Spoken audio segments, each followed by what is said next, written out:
नमस्कार विद्यार्थियों, आपके अपने चैनल वेदा दर्शनम पर मैं अर्पित सिंह आपका स्वागत करता हूं। आज हम पढ़ने वाले हैं संज्ञा प्रकरण और इस संज्ञा के 50 सबसे बेहतरीन और उच्च स्तरीय प्रश्न। आज की क्लास में सभी प्रश्न आरपीएससी के वर्तमान पैटर्न जिसमें सुमेलन और कथन कारण वाले प्रश्न आते हैं उनसे संबंधित है। चलिए शुरू करते हैं। क्लास में अंत तक बनी रहिएगा। हमारा पहला प्रश्न नंबर 1। कस्य वर्णसमूहस्य आभ्यन्तरप्रयत्नः समानः अस्ति परन्तु उच्चारणस्थानं भिन्नं वर्तते। ख ख ग घ ट ठ ड ढ प त च ट इ ऐ ओ औ। देखिए यहाँ पर जो ऑप्शन सी है इसमें अलग अलग वर्गों के व्यंजन दिए गए हैं, प त च और ट। यहाँ पे जो सभी वर्ण है वो स्पर्श है, लेकिन स्पर्श होने के कारण ये आभ्यंतर प्रयत्न वाले होते हैं, स्पष्ट कह सकते हैं इनको, लेकिन इनका जो उच्चारण स्थान है वो अलग अलग हो जाएगा। जैसे जो प है उसका ओष्ठ हो जाएगा, तय का दंत हो जाएगा, च का तालु और ट का मूर्धा हो जाएगा। इस तरह से ये जो प्रश्न है इसमें ऑप्शन सी जो है वो सही हो जाएगा। ठीक है। अगला प्रश्न नंबर 2।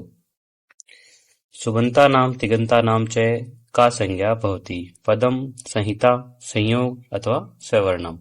देखिए जो सुप्तिङन्तम पदम सूत्र है उसके अनुसार सुप और तिंग प्रत्यय जिनके अंत में हो उनकी पद संज्ञा होती है। तो यहाँ पर जो ऑप्शन ए है ये बिल्कुल सत्य हो जाएगा, पदम। ठीक है। जो ग्रेड सेकंड का 2022 का प्रश्न था उसमें पद संज्ञा की जो परिभाषा है वो सीधे तरीके से पूछी गई थी, तो इसको याद रखिएगा। अगला प्रश्न नंबर 3।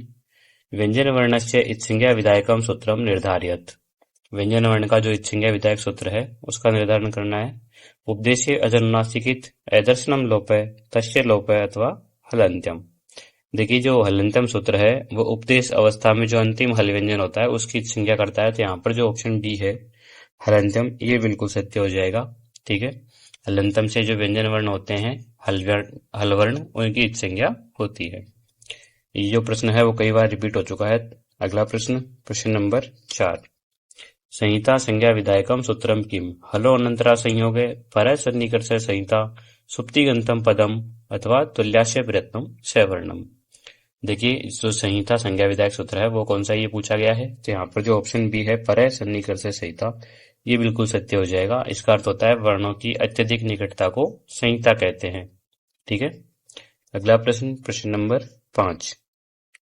अधोलिखितेषु इत्संज्ञा विधायकम सूत्रम नास्ति। इनमें से जो इत्संज्ञा विधायक सूत्र है वो कौन सा नहीं है ये पूछा है हमसे। उपदेशे अजनुनासिकित लसक्व तद्धिते हलोऽनन्तरा संयोग अथवा चूटू। तो देखिए यहाँ पर जो ऑप्शन सी में है हलोऽनन्तरा संयोग है ये जो सूत्र है वो संयोग संज्ञा करता है, जबकि जो तीनों सूत्र है वो इत्संज्ञा के विधायक है। तो यहाँ पर जो ऑप्शन सी है ये बिल्कुल सही हो जाएगा यहाँ पर। ठीक है। अगला प्रश्न नंबर 6। यहाँ पर सुमेलन करना है हमें। सूत्रम एवं उनके कार्य जो है उनका सुमेल करना है, हमको मिलाना है सूत्र और उनके कार्यों को। देखिए हलन्त्यम जो है वो उपदेश अवस्था में अंतिम जो हलवर्ण होता है उसकी संज्ञा करता है। उपदेशे अजनुनासिक इत जो है वो उपदेश अवस्था में अच की संज्ञा करता है। स प्रत्यय जो है वो प्रत्यय के आदि में सकार की संज्ञा करता है और आदि रिंगी टुटवे धातु आदि गी टू डू धातु के आदि में स्थित गी टू और डू इनकी संज्ञा करता है। इस तरह से यहाँ पे 2 1 3 4 ऑप्शन ए में है, तो यहाँ ऑप्शन ए जो है वो बिल्कुल सही हो जाएगा। ठीक है। अगला प्रश्न नंबर 7। तस्य लोपः सूत्रे तस्य पदेन कस्य निर्देशः भवति। तस्य लोपः सूत्र में जो तस्य पद है उसके द्वारा किसका निर्देश होता है। संयोगस्य संहिताया पदस्य इद संज्ञकस्य। देखिए जो यहाँ पे तस्य लोपः सूत्र है इसमें जो तस्य है उससे इद संज्ञक जो पद होता है उसका बोध होता है। तो यहाँ पर जो ऑप्शन डी है इद संज्ञकस्य ये बिल्कुल सही हो जाएगा। ठीक है। तस्य लोपः सूत्र कहता है कि जिसकी संज्ञा हुई है उसी का लोप होता है। यहाँ पर जो तस्य लिखा है वो उस इद संज्ञक वर्ण के लिए कहा गया है। अगला प्रश्न नंबर 8। उपदेश है इत्यस्य क्या अर्थ है। उपदेश का क्या अर्थ है। शिष्याणाम बोधनम, आद्योच्चारणम, मंत्राणाम संग्रह, व्याकरणस्य नियम है। देखिए जो मुनि तरीय हुए थे हमारे पाणिनि, कात्यायन और पतंजलि, उनके द्वारा किया गया जो प्रथम उच्चारण है उसको हम उपदेश कहते हैं। तो यहाँ पर जो ऑप्शन बी है आद्योच्चारणम, ये बिल्कुल सही हो जाएगा। ये जो आद्योच्चारणम है वो मुनित्रय के लिए कहा जाता है, ठीक है। जो आरपीएससी ग्रेड सेकंड का 2016 का प्रश्न था उसमें ये प्रश्न पूछा गया था, ठीक है। अगला प्रश्न, प्रश्न नंबर 9। धातु सूत्र गण उणादि वाक्य लिंगानुशासनम एते के कथन्ते। धातु सूत्र गण उणादि वाक्य और लिंगानुशासन ये किनको कहा जाता है? संहिता, पदम, उपदेशः, सवर्णः। देखिए, धातु सूत्र गणोनादि वाक्य लिंगानुशासनम आगम प्रत्यादेशा उपदेशा प्रकीर्तिता, ये जो कारिका है इससे जो उपदेश है उनको परिभाषित किया गया है। तो यहाँ पर जो ऑप्शन सी है उपदेशः, ये बिल्कुल सत्य हो जाएगा, ठीक है। अगला प्रश्न देखते हैं, प्रश्न नंबर 10। माहेश्वर सूत्रेषु अंत्यवर्णानाम संज्ञा भवति। माहेश्वर सूत्रों में जो अंत्यवर्ण होते हैं उनकी कौन सी संज्ञा होती है? इच् संज्ञा, सवर्ण संज्ञा, पद संज्ञा अथवा संयोग संज्ञा। देखिए, जो माहेश्वर सूत्रों के अंत में स्थित हल वर्ण है उनकी इच् संज्ञा होती है हलंत्यम सूत्र के द्वारा। तो यहाँ पर जो ऑप्शन ए है इच् संज्ञा, ये बिल्कुल सत्य हो जाएगा। अगला प्रश्न, प्रश्न नंबर 11। कथन ए माहेश्वर सूत्रेषु लर्ण सूत्रस्थ अकारः संज्ञकः अस्ति कारणम उपदेशे अजनुनासिक इति सूत्रेण अकारस्य इच् संज्ञा भवति। देखिए, जो लर्ण सूत्र का आकार है वो अनुनासिक है, अतः स्वर होने के कारण उसकी जो है इच् संज्ञा हो जाती है ताकि र प्रत्याहार जो है वो हम बना सके। और उपदेशीय अनुनासिक सूत्र जो है उसी के द्वारा इसकी इच् संज्ञा होती है। तो यहाँ पर ए और आर दोनों ही सत्य हो जाएंगे और व्याख्या भी बिल्कुल सही होगी। तो ऑप्शन डी जो है यहाँ बिल्कुल सही होगा। अगला प्रश्न, प्रश्न नंबर 12। संज्ञा उदाहरणयों उचितम मेलनम कुरुतः। संज्ञा और उदाहरण का उचित मेल करना है हमें यहाँ पर। देखिए, इच् संज्ञा जो अनुनासिक अच है उसकी इच् संज्ञा कौन से सूत्र में होती है, कौन से उदाहरण में होती है? तो एध है, इसमें होगी। इच् संज्ञा आदि धातु अवयव, जो आदि धातु अवयव है उसकी इच् संज्ञा कौन से उदाहरण में होगी? ये होगी डूकरिये में। और अंत्य हल की जो इच् संज्ञा है वो तव्यत में होती है। और आदि से जो है उसकी इच् संज्ञा स्वन इस उदाहरण में होती है। इस तरह से यहाँ पे 2, 1, 4, 3 ऑप्शन बी जो है वो बिल्कुल सही हो जाएगा। अगला प्रश्न, प्रश्न नंबर 13। पारिभाषिक पदानाम परिभाषा भी सह मेलनम कुरुतः। जो पारिभाषिक शब्द है उनकी परिभाषा के साथ में हमको सही मिलान करना है, ठीक है। संज्ञा और उसकी जो विधि है उनका मिलान करना है। देखिए, अदर्शनम लोप है, ये लोप संज्ञा विधायक सूत्र है। तस्य लोप है, ये जो सूत्र है वो इच् संज्ञा का लोप विधायक सूत्र है। हलंत्यम सूत्र जो है वो उपदेश है आद्योच्चारणम। और उपदेश जो है उपदेश है अंतम व्यंजनस्य इच् संज्ञा, ठीक है। इस तरह से यहाँ पे 2, 1, 3, 4 ऑप्शन सी जो है वो बिल्कुल सत्य हो जाएगा। अगला प्रश्न, प्रश्न नंबर 14 है। कथन ए रामः इति शब्दस्य पद संज्ञा न भवति कारणम सुप्तिगन्तं पदम इति सूत्रानुसारम राम इत्यत्र सुप प्रत्यय न श्रीयते। क्योंकि राम शब्द जो है उसकी पद संज्ञा नहीं होती। इसका कारण दिया है हमको कि सुप्तिगन्तं पदम जो सूत्र है उसके अनुसार राम यहाँ पर जो सुप प्रत्यय है वो हमको नहीं दिखाई देता। तो यहाँ पर जो कथन और कारण है दोनों बिल्कुल सही हो जाएंगे, क्योंकि राम प्रातिपदिक पद नहीं है और पद बनाने के लिए सुप्रत्यय का होना अनिवार्य है। तो कथन और कारण यहाँ पर भी बिल्कुल सही हो जाएंगे और व्याख्या भी बिल्कुल सही होगी। तो ऑप्शन ए। अगला प्रश्न, प्रश्न नंबर 15 है। माहेश्वर सूत्रेषु कस्य वर्णस्य द्विवारम इच् संज्ञा अभवत्। माहेश्वर सूत्रों में कौन से वर्ण की 2 बार इच् संज्ञा हुई है? हकारस्य, लकारस्य, सकारस्य, णकारस्य। देखिए, 2 सूत्र है ए ई ऊण और लण। इनमें जो ण है णकार, इसकी जो इच् संज्ञा है वो 2 बार हुई है। तो यहाँ पर जो ऑप्शन डी है णकारस्य, ये बिल्कुल सत्य हो जाएगा। अगला प्रश्न, प्रश्न नंबर 16 है। इच् संज्ञा विधायक सूत्रों का प्रत्यय भेदों से मेल करे। जो इच् संज्ञा विधायक सूत्र है उनका प्रत्यय के जो भेद है उनसे मिलान करना है हमें।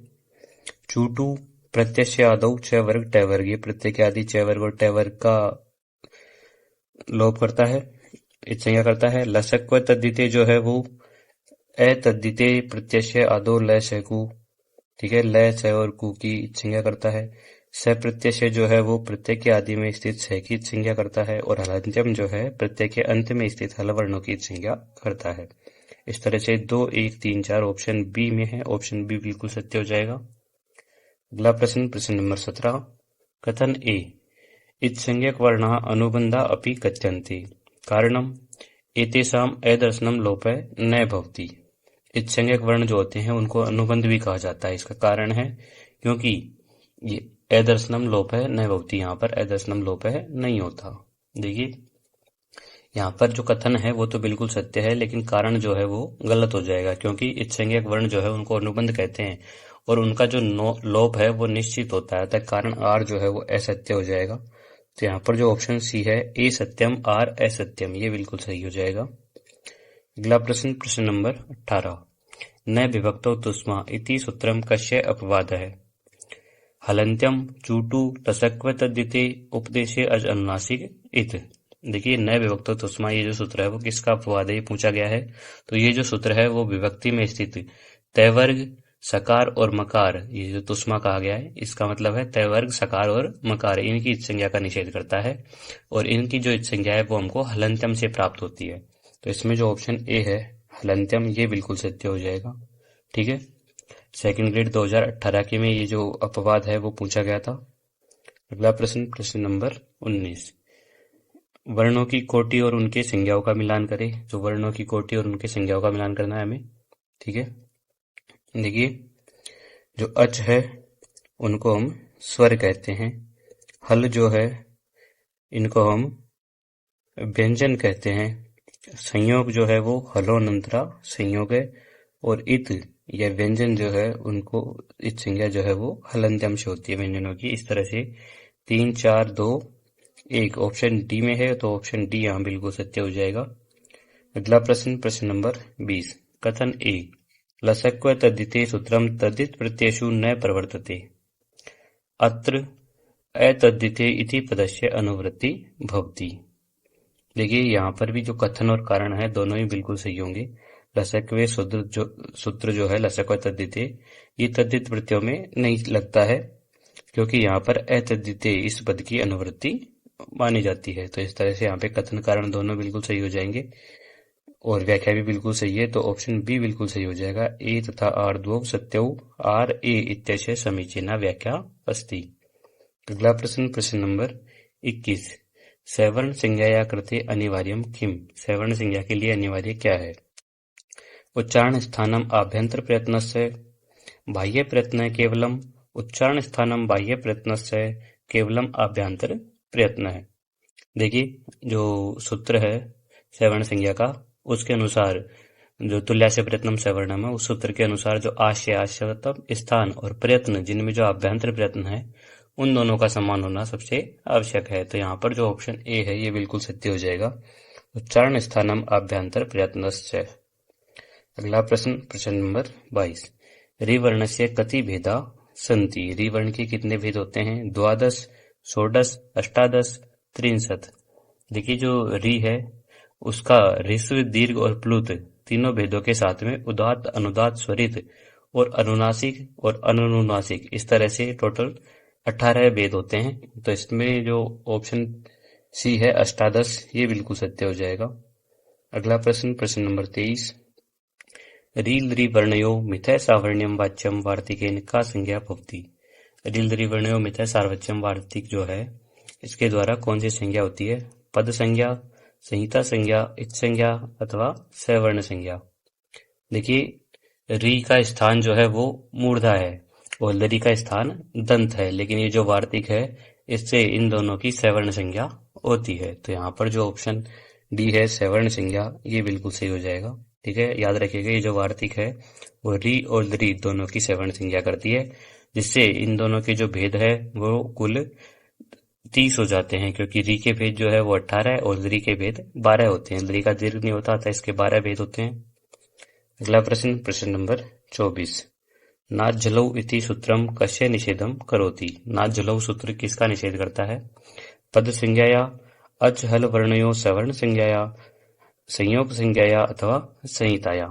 देखिए ये जो सूत्र है नाच जलौ, ये जो सूत्र है वो स्वर अच और व्यंजन जो हल है उनके मध्य में सवर्ण संज्ञा का निषेध करता है। चाहे उनके स्थान और प्रयत्न समान हो, फिर भी उनकी जो है सवर्ण संज्ञा नहीं होगी, ऐसा इस सूत्र के द्वारा कहा गया है। तो यहाँ पर जो ऑप्शन बी है, अच हल वर्णयो सवर्ण संज्ञा, ये बिल्कुल सही हो जाएगा, इसका ये निषेध करता है। अगला प्रश्न, प्रश्न नंबर 25, अधोलिखितेषु के सवर्णः न सन्ति, इनमें से कौन सवर्ण नहीं है? ए ई, ए आ, री और ई। देखिए यहाँ पर कौन से सवर्ण नहीं ये देखना है। तो यहाँ पर जो ए है उसका स्थान जो है वो कंठ हो जाएगा और ई का जो है वो तालु हो जाएगा। बाकी सबके जो स्थान है वो समान रहेंगे। तो जो ऑप्शन ए है इसमें ही अलग अलग है, इनके स्थान भिन्न होने के कारण ये सवर्ण नहीं होंगे। तो ऑप्शन ए बिल्कुल सही हो जाएगा यहाँ। अगला प्रश्न, वर्णों के भेदों का उचित मिलान करने, जो वर्णों के भेद है उनका उससे मिलान करना है हमें। देखिए ए ई उ और री, इनके 18 भेद होते हैं, ठीक है। री के 12 भेद होते हैं, दीर्घ का भाव होता है इसलिए। ए ओ ऐ औ, इनके जो है 12 भेद होते हैं क्योंकि यहाँ ऋस्व का अभाव होता है। और री और लरी दोनों को मिलाकर के जो वार्तिक है, री लरी वर्णयो मित्र सार्वर्ण्यम वाच्यम, इस वार्तिक के द्वारा इसके 30 भेद हो जाते हैं। इस तरह से यहाँ पे जो ऑप्शन है 3, 4, 1, 2, ऑप्शन सी जो है वो बिल्कुल सत्य हो जाएगा यहाँ। अगला प्रश्न, प्रश्न नंबर 27, अनुदित सवर्णस्य चाप प्रत्यय, सूत्रे प्रत्यय इत्यस्य क्या अर्थ है? इस सूत्र में जो प्रत्यय शब्द है इसका क्या अर्थ है? यह प्रत्यय नास्ति, यह आदेश है नास्ति, अविधीयमान है, विधीयमान है। देखिए जो सूत्र है उसमें अप्रत्यय जो है उसका अर्थ अविधीयमान है, अतः जो प्रत्यय है उसका अर्थ विधीयमान हो जाएगा। तो यहाँ पर जो ऑप्शन डी है ये बिल्कुल सही हो जाएगा, ठीक है।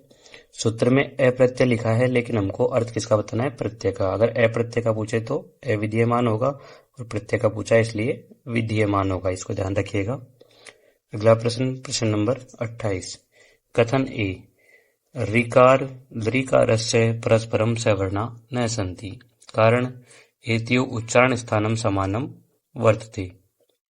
देखिए री और लरी जो है वो परस्पर सवर्ण होते हैं क्योंकि इनका जो उच्चारण स्थान है वो समान होता है, ठीक है। जो वार्तिक है री लरी वर्ण्यो सावर्ण्यम मिथ्यम वाच्यम, इसके द्वारा सवर्णता होती है, लेकिन इनका जो स्थान है वो अलग अलग हो जाएगा। स्थान अलग अलग नहीं है क्योंकि जो री है इसका स्थान मूर्धा है, लरी का दंत है, अतः स्थान समान नहीं होंगे। तो कारण जो है वो यहाँ गलत हो जाएगा हमारा। तो यहाँ पे जो ऑप्शन बी है ए सत्यम आर असत्यम, ये बिल्कुल सही हो जाएगा। अगला प्रश्न, प्रश्न नंबर 29, अ इति वर्णस्य कति भेदा, 18, 12, 30 या 24। देखिए अ के जो भेद है वो 18 होते हैं, अष्टादश। तो इसमें जो ऑप्शन ए है ये बिल्कुल सत्य हो जाएगा।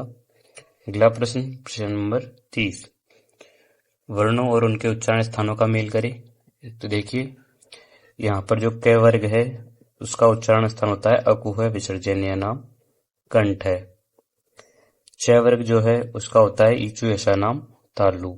ट वर्ग ऋतु रसाणाम मूर्धा और त वर्ग ऋतु लसानाम दंता। इस तरह से यहाँ पर जो 3, 1, 4, 2 ऑप्शन 3 में है, ऑप्शन सी में, तो ये बिल्कुल सत्य हो जाएगा, ऑप्शन सी 3, 1, 4, 2। अगला प्रश्न, प्रश्न नंबर 31, ऊष्म वर्णानाम अभ्यंतर प्रयत्न है। ऊष्म वर्णों का अभ्यंतर प्रयत्न क्या होता है?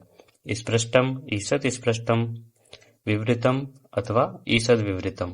देखिए यहाँ पर जो ऊष्म वर्ण है उनका अभ्यंतर प्रयत्न ईषद विवृतम हो जाएगा। तो यहाँ पे जो ऑप्शन डी है ये बिल्कुल सत्य हो जाएगा। अगला प्रश्न, प्रश्न नंबर 32, कथन ए, ई तथा सवर्णयो सवर्ण संज्ञा न भवति, कारण नाच जलौ इति सूत्रम अच हल वर्णयो सवर्णम सवर्णत्वम निषेधयति। देखिए ई और स है उनकी सवर्ण संज्ञा नहीं होती क्योंकि नाच जलौ सूत्र जो है उसके द्वारा अच और हल वर्ण जो होते हैं उनका जो सवर्ण है वो निषेध किया गया है। तो ई जो है वो तालु स्थान वाला है तथा स जो है वो भी तालु स्थान वाला है, लेकिन ई स्वर है और तालु व्यंजन है, अतः जो नाच जलौ सूत्र है उसके द्वारा निषेध कर दिया जाता है। तो दोनों ही बिल्कुल सत्य होंगे यहाँ पर। ए तथा आर द्वौ सत्यौ आर ए इत्यस्य समीचीना व्याख्या अस्ति, ऑप्शन बी जो है वो बिल्कुल सत्य हो जाएगा। अगला प्रश्न, प्रश्न नंबर 33, अंतस्थ वर्णानाम प्रत्यय भवति, अंतस्थ वर्णों का प्रयत्न कौन सा होता है?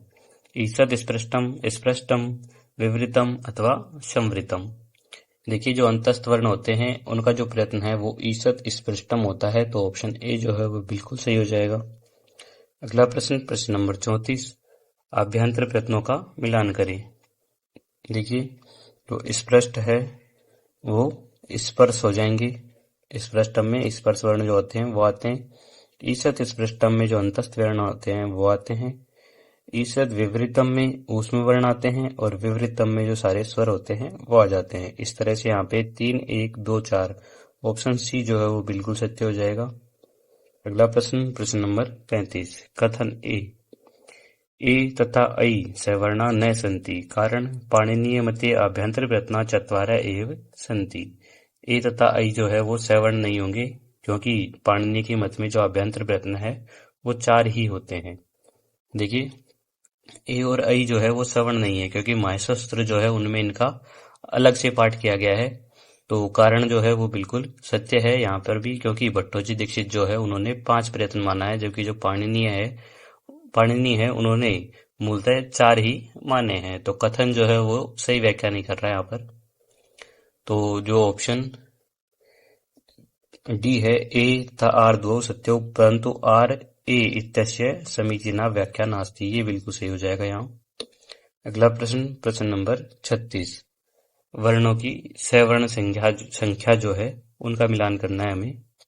देखिए जो ई है उसके 18 भेद होते हैं और ओ है उसके 12 भेद होते हैं। लरी जो है उसके 12 भेद होते हैं और री और लरी दोनों के मिलाकर 30 भेद होते हैं। इस तरह से यहाँ पे जो ऑप्शन बी है 2, 1, 4, 3 ये बिल्कुल सही हो जाएगा। अगला प्रश्न, प्रश्न नंबर 37, अणुदित सूत्रे अण प्रत्याहार कुत्र समाप्त है भवति। देखिए अणुदित सवर्ण से चाप प्रत्यय जो सूत्र है उसमें अणुदित सूत्र अण जो प्रत्याहार है वो कहाँ पर समाप्त होता है, ये पूछा है हमसे। लण सूत्रस्य णकारे, एवं सूत्रस्य णकारे, झमय सूत्रस्य ञकारे, हल सूत्रस्य लकारे। देखिए जो सूत्र है इसमें जो अण प्रत्याहार है उसमें जो नकार है लण में जो न है वहां तक लिया जाता है, जिसमें कुल 14 वर्ण आते हैं। तो इसमें जो ऑप्शन ए है ये बिल्कुल सही हो जाएगा, लण सूत्रस्य णकारे। अगला प्रश्न, प्रश्न नंबर 38, उदित वर्णों के वर्गों का मिलान करें। उदित वर्ण जो है उनके वर्गों का मिलान करना है। ठीक है, कु जो है कु का मतलब होता है कै वर्ग, चू का मतलब चय वर्ग, टू का मतलब टय वर्ग और पू का मतलब पै वर्ग।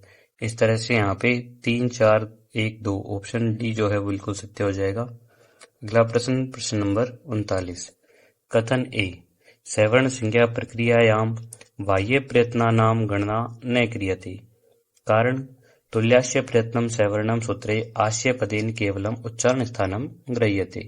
देखिए जो सवर्ण संज्ञा की प्रक्रिया है उसमें बाह्य प्रयत्नों का जो गणना है वो नहीं की जाती। इसका हमको कारण दिया गया है कि तुल्यास्य प्रयत्नम सवर्णम जो सूत्र है उसमें जो आस्य पद है उनसे केवल उच्चारण स्थान का ग्रहण होता है। ठीक है, तो यहाँ पर जो है वो सवर्ण संज्ञा है उसमें बाह्य प्रयत्न का कोई स्थान नहीं है और सूत्र में जो आस्य है उसका अर्थ उच्चारण स्थान है। तो यहाँ पर दोनों ही कथन और कारण सही है, लेकिन व्याख्या जो है वो सही नहीं होगी। तो ए आर द्वौ सत्यौ परंतु आर ए इत्यस्य समीचीना व्याख्या नास्ति, ये बिल्कुल सही हो जाएगा, ऑप्शन सी। अगला प्रश्न, प्रश्न नंबर 40, संज्ञा और उनके सूत्रों का मिलान करना है हमें। तो देखिए सवर्ण संज्ञा जो है वो तुल्यास्य प्रयत्नम सवर्णम के द्वारा होती है। पद संज्ञा जो है वो सुप्तिगंतम पदम के द्वारा होती है। संहिता संज्ञा जो है वो परे सन्निकर्ष संहिता से और संयोग संज्ञा हलोनंतरा संयोग है। इस तरह से 2, 1, 4, 3 ऑप्शन बी जो है वो बिल्कुल सत्य हो जाएगा यहाँ। अगला प्रश्न, प्रश्न नंबर 41, हलो अनंतरा संयोग है, अत्र अनंतरा इत्यस्य क्या अर्थ है। हलो अनंतरा संयोग में अनंतरा शब्द का क्या अर्थ है। स्वर व्यवधान रहिता, व्यंजन रहिता, व्यवधान सहिता अथवा सवर्णा। देखिए यहाँ पर जो अनंतरा शब्द है इसका अर्थ हो जाएगा स्वर व्यवधान रहिता, ऑप्शन ए। ये जो प्रश्न है वो सेकंड ग्रेड 2013 और 2018 में 2 बार पूछा जा चुका है, तो इसको याद रखिएगा। अगला प्रश्न, प्रश्न नंबर 42, संज्ञा और उनके उदाहरणों का मिलान करना है। देखिए जो पद संज्ञा है उसका जो उदाहरण है वो हो जाएगा हरि। हरि में पद संज्ञा हो जाएगी। संयोग संज्ञा का उदाहरण हो जाएगा इंद्र, इसमें संयोग है न, द और रे में। संहिता संज्ञा जो है इसका उदाहरण हो जाएगा राम, धन, अयनम। यहाँ पर संधि होकर रामायणम बनता है। और सवर्ण संज्ञा का उदाहरण हो जाएगा ए और आ, ये दोनों सवर्ण होते हैं। इस तरह से 3, 1, 2, 4 ऑप्शन सी बिल्कुल सत्य हो जाएगा। यहाँ अगला प्रश्न, यहाँ भी मिलान करना है हमें। इस संज्ञा विधायक सूत्र जो है उनका उनके कार्य क्षेत्र से मिलान करना है। देखिए, तो यहाँ पर जो हलंत्यम है उसका माहेश्वर सूत्रों में अंतिम वर्ण जो है उनकी संज्ञा करता है हलंत्यम। उपदेशीय अनुनासिक इत जो है वो लण सूत्र में ए की संज्ञा करता है। चूटू जो है वो प्रत्यय के आदि में जय से जस और सप जो है इनकी संज्ञा करता है। और लसक व तद्धिते जो है वो प्रत्यय के आदि में ल से और कु मतलब कैवर की संज्ञा करता है। इस तरह से 1, 2, 3, 4 ऑप्शन 4 जो है वो बिल्कुल सत्य हो जाएगा। ठीक है। और यहाँ पर ध्यान रखिएगा जो विकल्प 4 में है लसक व तद्धिते और चूटू, इनका जो मेल है वो उनसे संबंधित जो प्रत्यय है उनके आदि वर्णों से है। ठीक है, प्रत्यय के आदि वर्णों से। अगला प्रश्न, प्रश्न नंबर 44। परः सन्निकर्षय संहिता अत्र सन्निकर्षय क। परः सन्निकर्षय संहिता में सन्निकर्ष क्या है? वर्णनाम मेलनम, वर्णानाम अतिशयति सन्निधि, वर्णानाम लोप है, वर्णानाम इत संज्ञा। देखिए जो सन्निकर्ष है इसका अर्थ हो जाएगा वर्णानाम अतिशयति सन्निधि। तो यहाँ पर जो ऑप्शन बी है ये बिल्कुल सत्य हो जाएगा। अगला प्रश्न, प्रश्न नंबर 45। कथन ए राम शब्दस्य पद संज्ञा नास्ति, कारण अत्र सु इति विभक्ति अभाव अस्ति। राम शब्द में पद संज्ञा नहीं हुई क्योंकि यहाँ पर सु विभक्ति का अभाव है। देखिए यहाँ कथन और कारण बिल्कुल सत्य होंगे दोनों, और व्याख्या भी बिल्कुल सही होगी। तो यहाँ पर जो ऑप्शन ए है ये बिल्कुल सत्य हो जाएगा। ए तथा आर दो सत्यौ आर ए इत्यस्य समीचीना व्याख्या अस्ति। अगला प्रश्न, प्रश्न नंबर 46। बाह्य प्रयत्नों का वर्णों से मिलान करना है। देखिए जो विवार श्वास एघोष है इसके जो बाह्य प्रयत्न है इसके अंदर जो वर्ण है वो हो जाएंगे खर वर्ण। ठीक है। समारनाद घोष जो है इसके अंदर हस वर्ण आते हैं। और वर्ग के तीसरे वर्ग का प्रथम, तृतीय, पंचम वर्ण और यण ये जो है वो अल्प प्राण के अंतर्गत आते हैं। और द्वितीय, चतुर्थ तथा सल प्रत्याहार जो है वो महाप्राण में आते हैं। इस तरह से 3, 4, 1, 2 ऑप्शन डी जो है वो बिल्कुल सत्य हो जाएगा यहाँ। अगला प्रश्न, प्रश्न नंबर 47। विशेष संज्ञाओं का मिलान करना है। कौन से पद में कौन सी संज्ञा हुई है इनका में मिलान करना है यहाँ पर। ठीक है।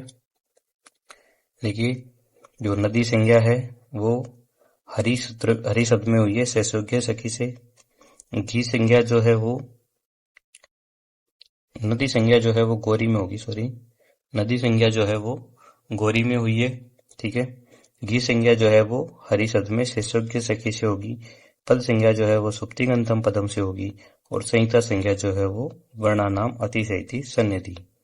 इस तरह संहिता संज्ञा का बोध किया गया है। तो यहाँ पर 1, 3, 2, 4 ऑप्शन सी जो है वो बिल्कुल सत्य हो जाएगा। अगला प्रश्न, प्रश्न नंबर 48। कथन ए महेश्वर सूत्रेषु इत्संज्ञक वर्णानाम संख्या 15 अस्ति, कारण चतुर्दश अंत्य हल वर्णा तथा लण सूत्रस्थ अकार च। देखिए महेश्वर सूत्र जो है उनमें इत्संज्ञक जो वर्ण है उनकी संख्या 15 है। इसका कारण है क्योंकि अंत्य हल वर्ण जो है वो तो 14 हो जाएंगे और जो लण सूत्र में स्थित अ है वो मिलाकर 15 हो जाएंगे। तो यहाँ पर दोनों ही बिल्कुल सही होंगे और व्याख्या भी बिल्कुल सही होगी। ऑप्शन 2 जो है वो बिल्कुल सही हो जाएगा। ए तथा आर दो सत्यौ आर ए इत्यस्य समीचीना व्याख्या अस्ति। अगला प्रश्न, प्रश्न नंबर 49। वर्णों की संख्याओं का मिलान करें। वर्णों की संख्याओं का मिलान करना है हमें। देखिए जो वर्ण है जिनमें अच जो है स्वर मूल स्वर कितने हैं हमारे पास महेश्वर सूत्रों में 9। और हल जो व्यंजन होते हैं वो 33 होते हैं। स्पर्श व्यंजन 25 होते हैं कैसे लेके मैं तक। और यम वर्ण जो है वो 4 होते हैं। इस तरह से यहाँ पे जो 1, 2, 3, 4 ऑप्शन ए जो है वो बिल्कुल सत्य हो जाएगा। अगला प्रश्न, प्रश्न नंबर 50। उच्चारण स्थानों का मिलान करना है हमें। ऋतु रसाणाम मूर्धा, ऋतु लसानाम दंता, ओदो तो कंठोष्टम और वकारस्य दंतोष्टम। यहाँ भी बिल्कुल सीधा हो जाएगा 1, 2, 3, 4। तो ऑप्शन ए जो है वो बिल्कुल सत्य हो जाएगा। ठीक है, इस तरह से ये थे हमारे 50 प्रश्न। ठीक है, आज हमने देखा कि इत्संज्ञा के जो सूत्र है वो उनका असली वाक्य और प्रत्ययों में कैसे प्रयोग किया जाता है। अब अगली क्लास में हम जो ये जो सारे 3 क्लासें पढ़ी हमने पिछली, उनका सबका एक मेगा टेस्ट रखेंगे 50 प्रश्नों का। तो क्या आप उस क्लास के लिए तैयार हैं? मुझे कमेंट करके जरूर बताइएगा। और अगली क्लास का नोटिफिकेशन बिल्कुल ना छूटे, इसके लिए अभी चैनल को सब्सक्राइब कर लीजिए। वीडियो पसंद आई हो तो लाइक करें। धन्यवाद। जय तु संस्कृतम, जय तु भारतम।